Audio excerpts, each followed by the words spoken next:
quand vous relisez bien,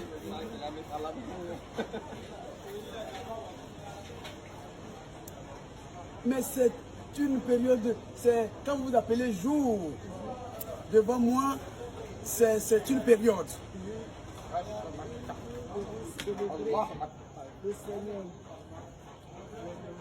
Voyez-vous? Or, ce jour, vous devez me célébrer, moi, le Seigneur. Mais comment me célébrer? Pour donner la valeur au sabbat. Voyez-vous? C'est une période de don de soi pour son prochain par rapport à ma parole, comme je me suis donné en rançon sur la croix Golgotha.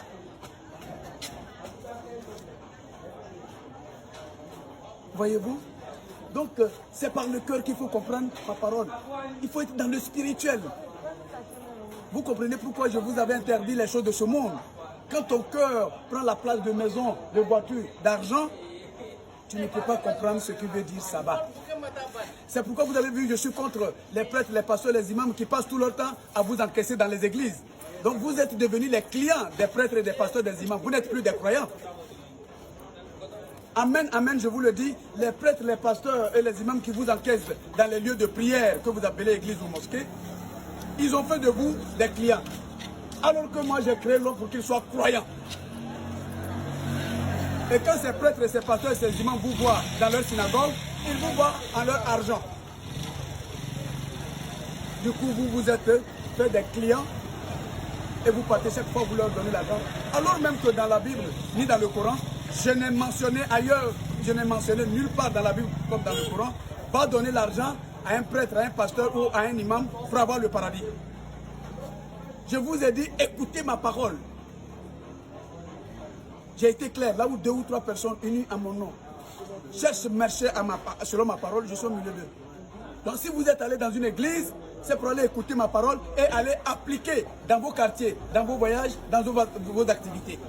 Si tu étais allé à la mosquée, c'est pour aller entendre ma parole. Qu'est-ce que moi, Dieu, je dis, moi, Allah, qu'est-ce que j'ai dit dans le Coran que tu as entendu quand tu es parti?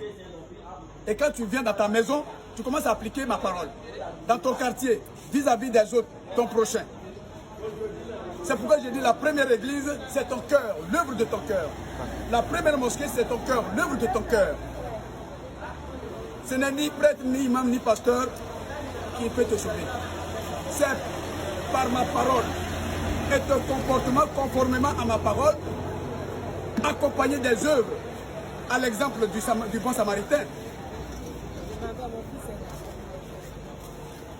Voyez-vous? Alors pourquoi vous êtes allé vous faire des clients pour des pasteurs, les prêtres, les imams, au lieu d'être des croyants? Croire à ma parole. Tout à fait. C'est ma parole que je vous ai laissée, je ne vous ai pas laissé de l'argent. Sinon tu peux me prier dans ta maison, là où tu es. Amen. Amen.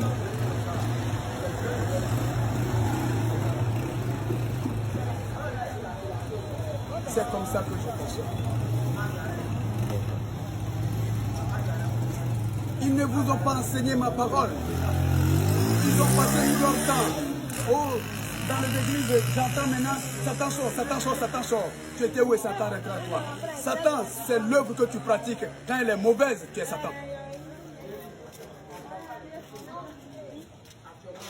Donc, pour que tu sois saint, digne d'être avec moi le Seigneur, il faut rejeter de toi-même le mauvais esprit qui est dans ton cœur. L'esprit d'aller tuer, c'est dans ton cœur. C'est à toi de rejeter. Non, je ne vais pas tuer. L'esprit d'aller au tuin, c'est dans ton cœur. C'est à toi de rejeter. Non, je ne vais pas au tuin. C'est une prostitution, c'est abomination.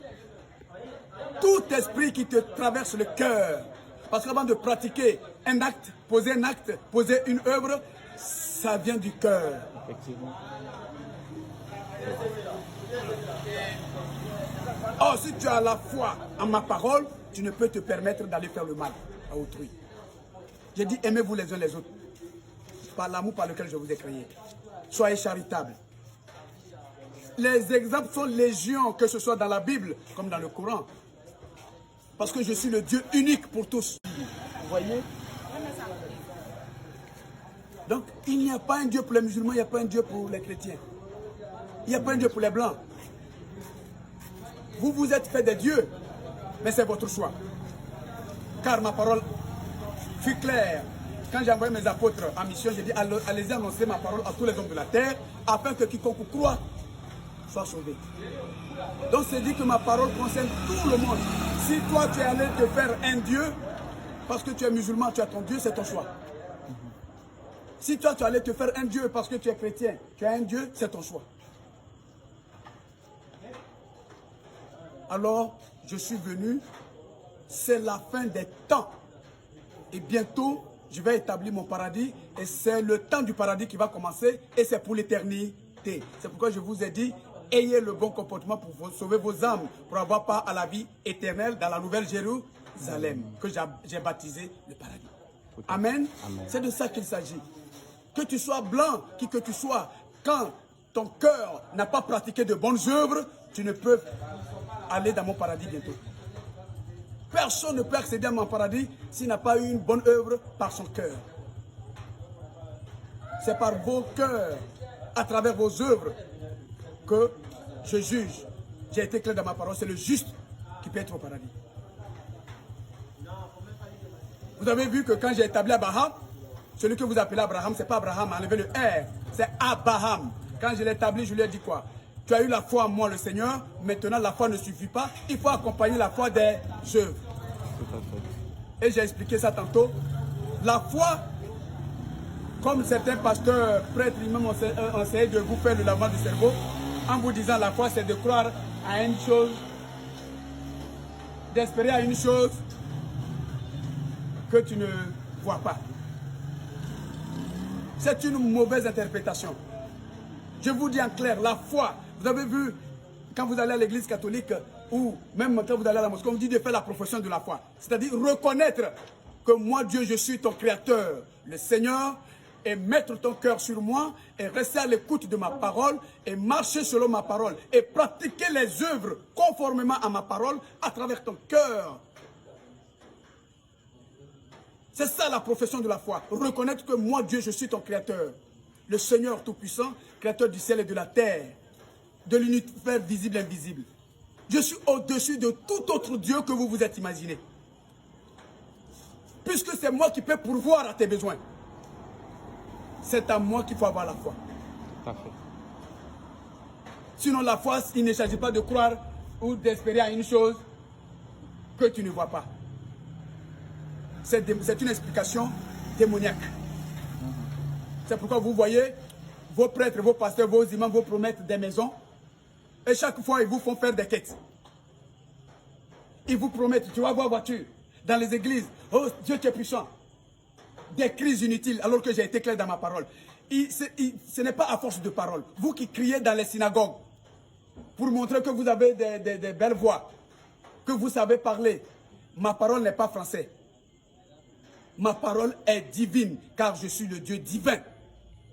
Chacun peut m'attribuer son nom. D'autres m'appellent Dieu, c'est le français. Les bêtés m'appellent Lago. D'autres, Nyoswa. Les Anglais m'appellent God. Les Akans m'appellent Nyamien, etc., etc. Donc, chacun me dit son nom dans son ethnie. Mais ce n'est pas ce que je regarde. En Asie, les gens m'appellent Elohim. En Asie, les gens m'appellent Elohim. Yeshua, selon les ethnies hébraïques. Mais ce n'est pas ce qui est primordial pour moi. Mais quelle est l'œuvre que tu pratiques par rapport à ma parole que tu reçois dans ton cœur? C'est sur cette base-là que mes anges notent chaque instant vos œuvres dans le livre de vie. Et quand vous me voyez coucher, moi Dieu, je ne dors pas. C'est quand je suis couché, je travaille beaucoup. Donc mes anges me font le point chaque instant. Quand vous me voyez passer de partout, il y a longtemps j'ai commencé le jugement sur la terre. Et mon terminus, c'est Adiaké. Et quand j'aurai fini totalement, ce sera le temps du paradis qui va commencer. Tout ce monde va disparaître sous le feu. Je vous ai prévenu de ce feu. Est-ce que aujourd'hui vous m'entendez parler de ce feu? Pas du tout. Donc c'était pour vous rabattre à ma parole que je vous ai prévenu de ce feu. Et c'est inéluctable.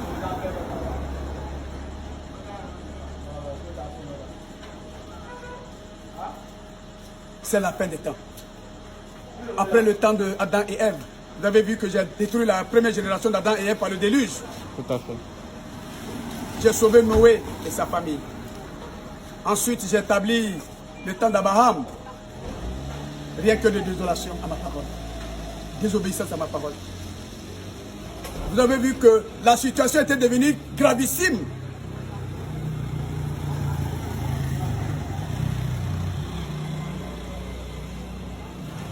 Que je fis venir mon fils Jésus-Christ, qui vous a montré comment, étant dans la chair dans ce monde, avec le diable, comment tu peux éviter le diable.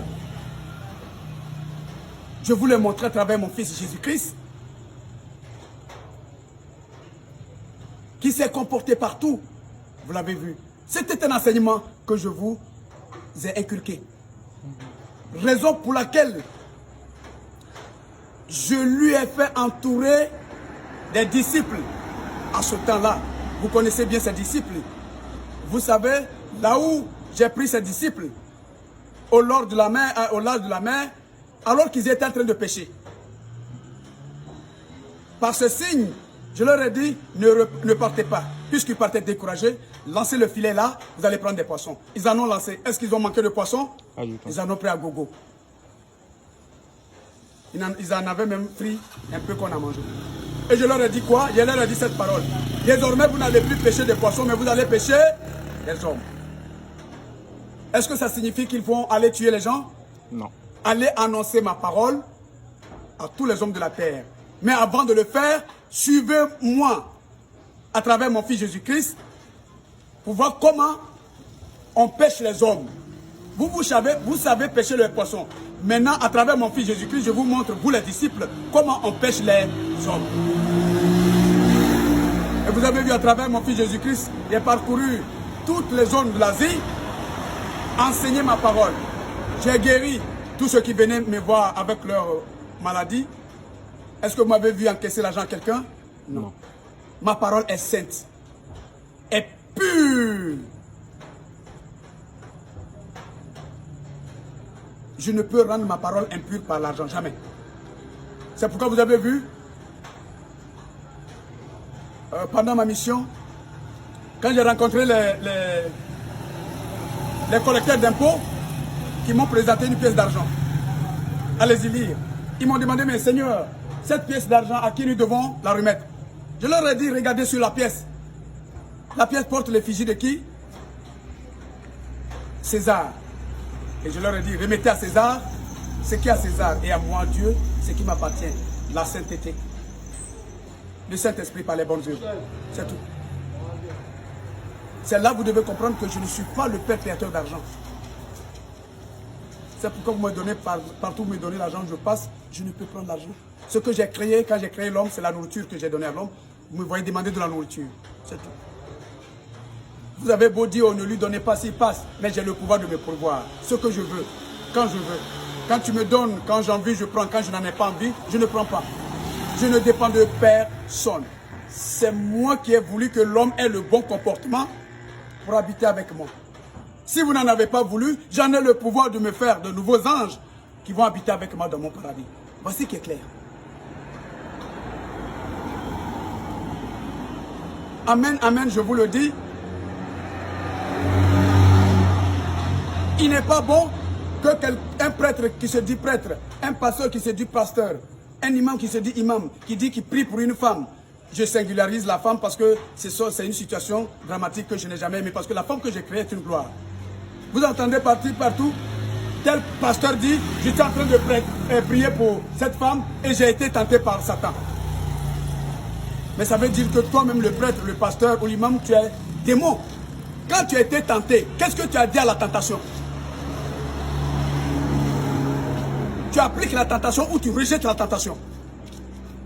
Tu rejettes la tentation pour prouver que tu es vraiment pasteur.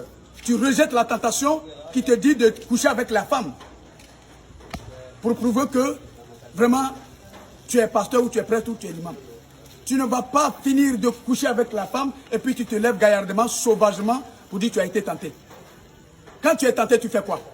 Tu rejettes la tentation. Tout à fait. Il faut donner une valeur à ma parole. Être tenté, ça veut dire que tu dois faire attention.